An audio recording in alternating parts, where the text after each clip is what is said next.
جو میں نے اس میں سے ٹیک اوے نکالا، اجاز آپ کے پاس آ رہا ہوں، کہ ہماری خارجہ پالیسی کے ترپ کے پتے اور ہمارے گلے کا توق شمالی وزیرستان میں گڑبڑ ہو گئے ہیں. تو ملٹری آپریشن کیا یہ تفریق کر پائے گا کہ ہم نے ترپ کے پتے کو تو ہاتھ نہیں لگانا اور گلے کے توق کو ہم نے اتار کے پرے پھینکنا؟ Is it possible? یہ ناممکن تو نہیں ہے، مشکل اور پیچیدہ ضرور ہے. میں سلیم کی اس بات سے اتفاق کرتا ہوں کہ یہ بہت سارے تعدادات ہیں جنہوں نے ہمیں یہاں تک پہنچایا، لیکن اس کے ساتھ ساتھ میں یہ ضرور کہوں گا کہ اب ہم صرف ماضی کی طرف نہیں دیکھ سکتے، کیونکہ ایک خاص قسم کی صورتحال ہے. جیسے سلیم نے خود کہا کہ یہ جتنے بھی حملے ہوتے ہیں وہاں پہ پلان ہوتے ہیں، یہ سارا کچھ جو ہے. یہ بھی بات درست ہے کہ تفریق کس طرح کی جائے. اب میں اس کی مثال یہ دیتا ہوں کہ جب ہم نے جنوبی وزیرستان میں آپریشن کیا تو اس کے جو ساؤتھ نارتھ کے جو دو ایکسیز تھے وہ دونوں جا رہے تھے مولوی نذیر کے علاقے سے. مولوی نذیر کے ساتھ ہماری جو ہے نا وہ پیس ٹریٹی تھی، جس کی بنا پہ وہ ہم لانچنگ پیڈ کے طور پہ اس علاقے کو استعمال کر کے ہم میسور ٹرائنگل کی طرف گئے. اس مثلث میں جانے کے لیے ضروری تھا کہ یہ علاقہ جو ہے اس میں ہمارے خلاف کوئی گڑبڑ نہ ہو. اسی طرح کی میں سمجھتا ہوں کہ منصوبہ بندی جو ہے وہ اس آپریشن کی بھی ہوگی کہ جس میں اس بات کا اہتمام کیا جائے گا، اور میں سمجھتا ہوں کہ اس کے بغیر یہ ممکن نہیں ہوگا کہ جہاں پہ حافظ گل بہادر جو ہے اور اس کے جو لوگ ہیں ان کے ساتھ کسی قسم کی جو ہے نا لڑائی جو ہے وہ نہیں ہوگی اور نہ ہی ہونا مناسب ہوگی. اسی طرح حقانیز کا بھی میں نے اسی لیے پہلے عرض کیا تھا کہ یہ جو آپریشن ہے اس کو آپ کو ٹارگیٹڈ آپریشن کرنا پڑے گا. آپ کا اس کی منصوبہ بندی بھی آپ کی مختلف ہوگی ان آپریشنز کی نسبت جو آپ نے مالاکنڈ میں یا باجوڑ میں یا دوسری جگہوں پہ کیے ہیں یا جنوبی وزیرستان میں کیے ہیں. اب میں سمجھتا ہوں کہ جو لوگ منصوبہ بندی کر رہے ہیں اس کی فوجی قیادت، وہ بھی ان تمام چیزوں سے آشنا ہیں اور وہ ان کو مد نظر رکھتے ہوئے منصوبہ بندی کریں گے. ایک اور بات بھی میں کہتا چلوں کہ میں سمجھتا ہوں کہ یہ جو بات ہو رہی ہے نا کوآرڈینیٹڈ آپریشن کی امریکہ کے ساتھ، اس میں کچھ چیزیں ایسی ہیں جو کہ فوجی قیادت اور سیاسی قیادت بھی اس وقت منظر عام پہ نہیں لانا چاہے گی، لیکن یہ عین ممکن ہے کہ اس میں اس قسم کی support who in terms of actionable intelligence and aerial platforms امریکہ کی طرف سے، تاکہ یہ جو لیڈران ہیں ٹی ٹی پی کے اور آئی ایم یو کے اور اس کے علاوہ جو القاعدہ کے جو فورن فائٹرز ہیں کہ ان کو ایفیکٹولی ٹارگٹ کیا جا سکے، آئسولیٹ کیا جائے ٹارگٹ. ذرا اس کے اوپر آئیں. ابھی بلال صوفی صاحب اسماعیل بات کر رہے تھے، انہوں نے کہا کہ جہادی ایلیمنٹس وہاں پر موجود ہیں، پھر وہاں ٹی ٹی پی کے ایلیمنٹس موجود ہیں، پھر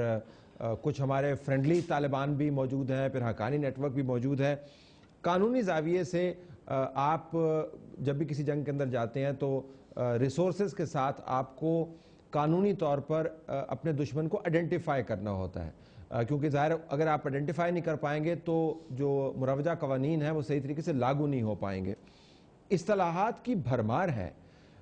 آرمی آپریشن میں یا یوز آف فورس کے اندر. یہ ڈیفائن کرنا کتنا ضروری ہے کہ کون کس نوعیت کا اینیمی ہے. یہ دہشت گرد ہیں، یہ طالبان ہیں، یہ اینٹی اسٹیٹ ایلیمنٹس ہیں، یہ فورن ایلیمنٹس ہیں، یہ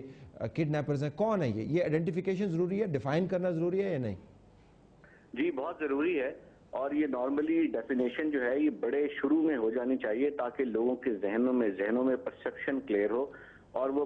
مختلف کیٹیگریز میں لوگوں کو رکھ سکیں. ایک نارملی ہو رہا ہے چونکہ ٹیررسٹ کی اصطلاح بعض اوقات استعمال کی جاتی ہے، جو روایتی ٹیررزم ہے جس کا تعلق کسی شخص یا کسی گروہ سے ہے، اس کو بھی اسٹیٹ کے خلاف ٹیررسٹ کے ساتھ اس کو ہم آہنگ کر دیا جاتا ہے، جو کہ یکسر مختلف ہے. جو شخص ریاست کے اوپر حملہ آور ہو رہا ہے، ریاست کے سمبلز کے اوپر حملہ آور ہو رہا ہے، اس کی تو حیثیت almost enemy of the state کی کیٹیگری میں چلے جاتی ہے. اس کو ہم کبھی ملیٹنٹ کے طور پر کہتے ہیں، کبھی ہم اسے کہتے ہیں یہ مسکرینٹ ہے. یہ جو اصطلاحات ہیں اس سے کنفیوژن لوگوں کے ذہنوں میں بھی اور عوام کے ذہنوں میں بھی بڑھ جاتا ہے. اس لیے سیاسی قیادت کی سب سے اہم ذمہ داری یہ ہے کہ وہ اس پرسیپشن کو کیٹیگری وائز کلیئر کرے اور تاکہ لوگوں میں میڈیا میں لوگوں کی بحث مباحثے میں جو اصطلاحات استعمال ہوں لوگ اس کے حوالے سے پورا منظرنامہ قانون کی نظر میں دیکھیں، اور یہی کنفیوژن پہ سویپ کر کے جوڈیشل سٹرکچر میں بھی چلی جاتی ہے، جہاں بعض اوقات ججز حضرات جو ہیں وہ اس روایتی ٹیررزم کے ساتھ کنفیوز کرتے ہیں ان لوگوں کو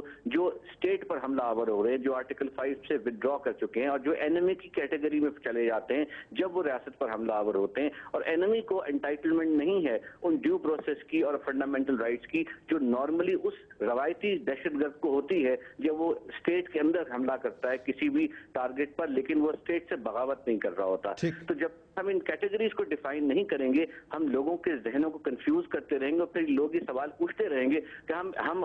ایک مسلمان کلمہ کو دوسرے مسلمان کو کیوں مار رہا ہے، اور لوگوں کی کنفیوژن کی وجہ سے پوری سپورٹ گورنمنٹ کو نہیں آتی، اور پھر ریاست کے ادارے یہ کہتے رہیں گے کہ جی آپ یہ سوال کیوں پوچھ رہے ہیں کہ یہ تو بڑا واضح ہے، لیکن واضح نہیں ہے۔ تو دشمن بعض اوقات obvious has to be illustrated, obvious has to be stated، یہ ہمیں قانون میں بنیادی طور پہ پڑھایا جاتا تھا کہ جو چیزیں آپ سمجھتے ہیں کہ ہر چیز ہر شخص انڈرسٹینڈ کرتا ہے ان کو بھی آپ کو ایکسپلین کرنا ہوتا ہے، you have to explain the obvious۔ اچھا، ویری اینڈ پہ ہم ایک راؤنڈ کروں گا، دشمن کون ہے قانونی طور پر، وسائل کہاں سے آئیں گے سیاسی طور پر، لوگوں میں ڈیبیٹ کون جنریٹ کروائے گا سیاسی طور پر، کب آپریشن ہوگا، کیسا آپریشن ہوگا، کس کے خلاف ہوگا، ابھی تک ان میں سے واضح کسی سوال کا جواب نہیں ہے۔ بطور journalist would you agree with this assessment یا نہیں؟